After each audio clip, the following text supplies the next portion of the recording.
Olá, você que é professor, está satisfeito com a educação, com o seu trabalho? É uma pergunta que inclusive me motivou a escrever o livro Uma Conversa com o Professor Insatisfeito com a Educação. Eu vou apresentar algumas ideias que aparecem nesse livro, ao som aí talvez ambiente até de fogos de artifício, porque estamos em vésperas de final de ano, que é quando a gente tem mais tempo para poder produzir conteúdos. Então vamos lá? O que me motivou a escrever, quando escrevi esse livro, eu na verdade não tinha muito clara a situação da educação, mesmo estando dentro dela. Eu tinha a impressão que o descontentamento do professor fosse muito parecido com o meu, mas eu percebo que na verdade os motivos são diferentes. Obviamente que o trabalho de professor é estressante, ninguém nega isso. O que muita gente as pessoas elas diagnosticam isso, que o trabalho como professor ele é estressante. Agora nós divergimos provavelmente na hora do remédio, como acho que é em boa parte das coisas na vida. Qual é o remédio para que o trabalho fique melhor? Bom, você que acompanha esse trabalho já sabe a minha visão de educação. Eu evoluí de uma visão de um modelo de educação que deveria se sobrepor ao atual, baseado em valores conservadores, liberais, libertários, para uma visão hoje de uma educação totalmente sem o controle estatal, de forma que a Dona Maria, a Dona Joana, qualquer um pudesse abrir uma escola no bairro, o que faria nós termos 10, 15 escolas numa região, para que os pais pudessem escolher aquela que tivesse os valores ligados ao que ele acredita para o seu filho. E como ficariam os profissionais da educação? Também poderiam procurar esse ou aquele lugar para trabalhar em função dos seus valores. Isso é um tipo de caminho que pacificaria a educação para ela deixar de ser como hoje, em que ela é 100% coletivista, né? Ela é 100% enviesada e controlada pela esquerda, de forma que o MEC, mesmo hoje num regime tido como conservador ou de direita, não consegue mexer em nada, porque as leis, o aparelhamento estatal, tudo está enviesado por ideais coletivistas. Agora, hoje também eu já não defendo que, portanto, que todos os valores conservadores fossem impostos de uma maneira abrupta ou sobre universidades. É óbvio que é interessante que haja essa polarização, porque senão essa hegemonia esquerdista é um desastre para a educação, e enquanto essa educação livre não acontece, a polarização é boa, para que haja equivalência de forças, mas o interessante é que caminhasse para chegar num ponto em que nós tivéssemos educação livre. E aí sim, profissionais, os pais, cada um poderia escolher numa região onde trabalhar ou onde colocar o filho. Então, escrever sobre educação, falar sobre a insatisfação do professor num contexto como o atual, é bastante polêmico e difícil, porque eu tenho que falar dentro das condições reais, o hoje. Como que é hoje? Hoje a educação essa que está aí. Foi a partir disso que eu escrevi o livro. Então, por exemplo, no capítulo 1 eu pergunto: revogaram a liberdade de cátedra? Que está na Constituição, na liberdade de cátedra. E mesmo que a escola sem partido questiona o que seria liberdade de cátedra, faz uma diferença com liberdade de expressão, e aí há todo essa coisa polêmica e tal, mas os que criticam, por exemplo, a escola sem partido, de que não estão querendo tirar a liberdade do professor, na verdade não acreditam na liberdade do professor, porque mandam para a escola. Os governos fazem isso. A educação, tanto a social-democrata brasileira quanto a socialista, que é o que nós tivemos até hoje, elas não respeitam a liberdade de cátedra, porque elas mandam para a escola documentos, elas colocam fiscais do governo dentro de sala de aula para ver como o professor está dando aula, se ele está utilizando o material que foi escolhido. Na verdade, eles não acreditam em liberdade de cátedra, depois criticam a escola sem partido, que na verdade ela faz uma crítica a esse esquerdismo que é cobrado do professor e, portanto, exigindo que não houvesse, que é uma coisa polêmica, porque na verdade o caminho não seria esse, mas eu entendo que a polarização provocada pela escola sem partido é importante. A polarização para que não haja um reino soberano da esquerda ditando como a educação tem que ser. Não é o caminho do meu ideal, em que eu penso na educação livre. Inclusive porque, na minha concepção, sendo a educação livre, aquela escola ali, porque todas seriam privadas. A Dona Maria seria a dona, ela criaria o currículo dela, a Dona Joana dela, qualquer um de nós poderia ter uma escola, e o Estado não fiscalizaria o pai, e o pai escolheria essa ou aquela. Nesse contexto, você poderia ter uma escola que tivesse um viés ali cristão, a outra um viés mais científico, ou aquela sem religião nenhuma, ou aquela com valores ditos aí de minorias. Você pacificaria. Nesse contexto, eu sou a favor que todas essas escolas coexistam. O problema é que, sobre o controle estatal, fica difícil você se posicionar, porque obviamente os meus valores eles são numa linha conservadora libertária, em que eu pego valores conservadores que eu avalio como fundamentais, o contexto libertário em que existem valores com os quais eu não concordo. Acho que o Estado, por exemplo, que presta serviço, a iniciativa privada presta melhor, e portanto a educação não pode ficar levando para o estudante essa visão de que o Estado é o salvador dos nossos problemas. Então, nesse sentido, eu não sou conservador, né? E então, agora, avaliar dentro desse contexto eu acho difícil. Então, esse ponto da liberdade de cátedra, a gente não vai chegar em lugar nenhum, porque ela não existe. E mesmo quando alguém poderia questionar na época do regime militar, a crítica era aos intelectuais que queriam catequizar ou queriam doutrinar os estudantes com os ideais de esquerda da escola de Frankfurt, as ideias de Gramsci, o marxismo cultural. E houve toda uma resistência a isso. E que bom, senão o Brasil teria virado Cuba. Agora, a questão de liberdade de cátedra é uma coisa polêmica de se falar. E a polarização é importante.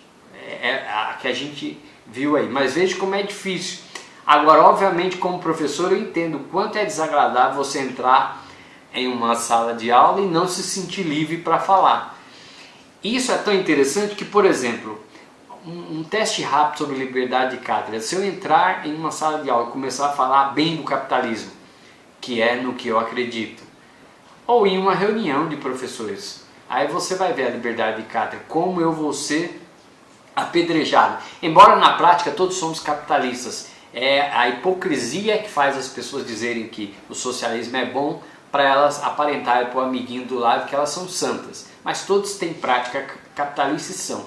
Mas falar isso já faz eu dizer, não é frio, é desumano, por exemplo. Então não há. Se eu disser que a Revolução Industrial é boa, empiricamente isso é irrefutável, mas a hipocrisia vai ficar falando que não. Como se no mundo anterior a ela houvesse abundância e não a miséria que já foi. E todos os pontos que eu começar a falar na sala de aula, ou rapidamente eu vou ser criticado. O que mostra que a liberdade de cátedra é uma mentira. Ela não existe. Mesmo os que estão dizendo que a escola sem partido está indo contra a liberdade de cátedra, na verdade são eles que já tiraram a liberdade de cátedra faz tempo. Você tem liberdade se você falar enviesado como um esquerdista, um vermelhinho. A liberdade de falar o que eles querem que você fale. É o tal do politicamente correto. Você tem que usar a terminologia deles. Falando isso, você é livre. Olha que conceito mais distorcido de liberdade. Desculpe o barulho externo, eu vou tentar continuar gravando. Tá bravo aí. O que mais? E ligado a isso, eu até falo no livro sobre o assédio moral, que é disfarçado de formação pedagógica. Por que assédio moral? Os professores recebem informação semanal que vem dizendo: ó, você é o culpado do fracasso da educação, você não está trabalhando o suficiente, não está resgatando o aluno. O professor recebe esses desestímulos, né, ou esses estímulos invertidos semanalmente, o que coloca culpa na cabeça deles e faz o trabalho ficar pesado. Muitos pegam licença em função desse tipo de assédio moral e chamam isso de formação pedagógica. Eu também falo isso no livro. O que mais? Eu faço essa crítica, né, que cobram do professor que ele seja sacerdote, psicólogo, assistente social, pai, cobram mesmo. Isso não é uma mentira. Se ele chega na escola apenas para dar aula do conteúdo, ele é avaliar, para um gestor ele não está trabalhando suficientemente, porque ele precisa realmente fazer muito mais, doar-se, sacrificar-se na profissão. E é isso que tem levado muitos a se afastarem do trabalho. E como nós temos aí um cargo público em que já um terceiro professor está ocupando, porque o primeiro e o segundo estão afastados por questões de saúde, de doença emocional. O que mais?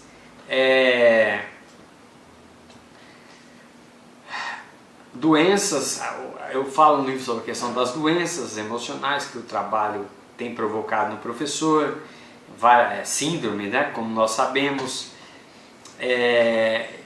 a formação, ideias pedagógicas que vêm de catedráticos, de pesquisadores que não falam da nossa realidade, eles falam de algo totalmente fantasioso, que que são agressivos à natureza humana, que são contra a realidade como ela é, exatamente uma fantasia que chega para os professores, que a gente sabe que não é a realidade. É óbvio, o professor de universidade federal tem o seu filho nas melhores escolas particulares, ele não está, é óbvio que se o filho dele não está na sala de aula, não é para o filho dele que ele escreve um monte de fantasia, porque senão ele não falaria isso. Talvez até falaria, né? Quem acredita nas fantasias vai até a morte com elas, né? Vai, mesmo que a realidade tá dizendo que não tem nada a ver com isso. E claro que essas fantasias, esses textos escritos, eles têm a ver com mentira e hipocrisia. Por que hipocrisia? Porque na verdade a pessoa, ele não é aquilo no dia a dia, ele não aceitaria aquilo para a vida dele, nem dos familiares. Ele faz isso porque existe, quando o homem saiu da escassez e entrou na abundância em função do capitalismo, da revolução industrial, as pessoas, elas perderam a noção da escassez passada e começaram a achar que agora podem ser santas no mundo e querer um mundo perfeito, santificado, colorido.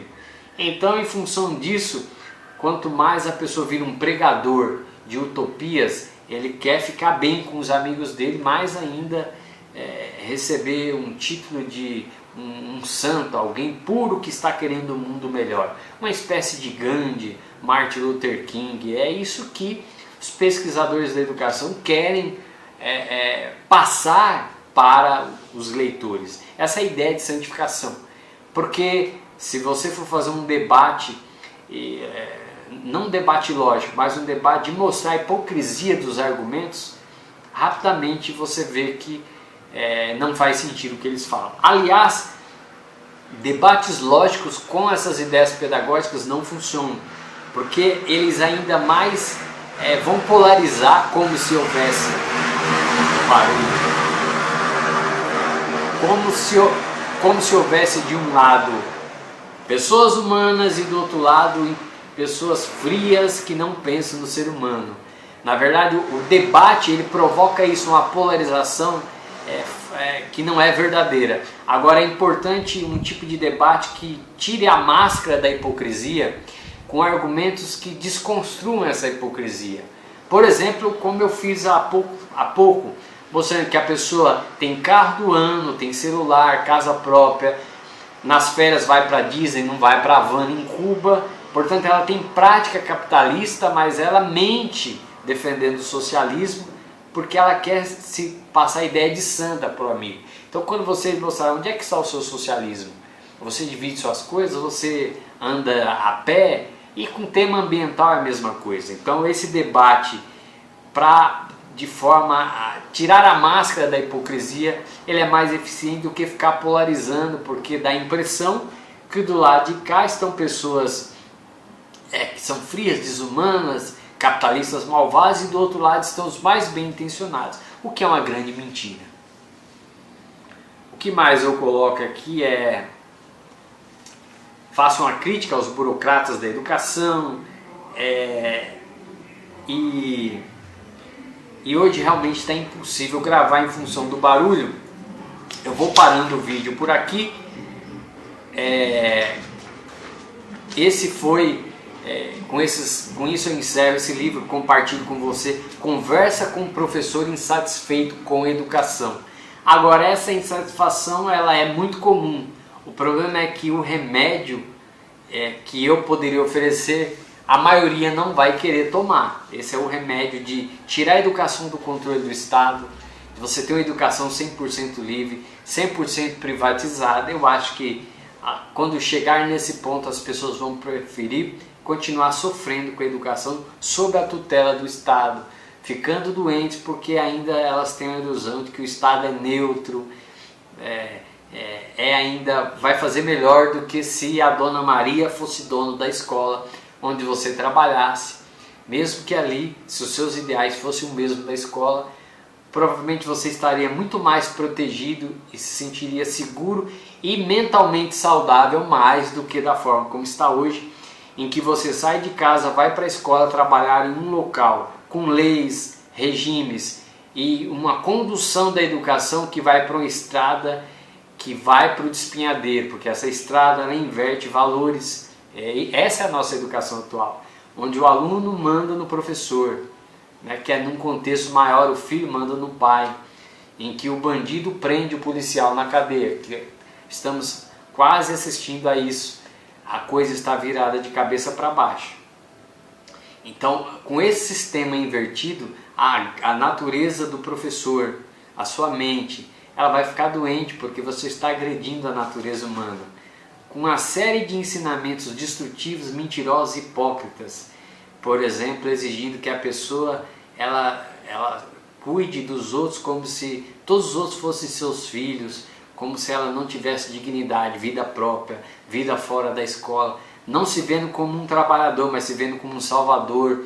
Tudo isso vai destruindo diariamente a saúde mental, e o resultado é a pessoa tomar remédios controlados, se afastar, e por mais que o Estado crie peneiras aí para poder controlar, as pessoas realmente vão ficando doentes.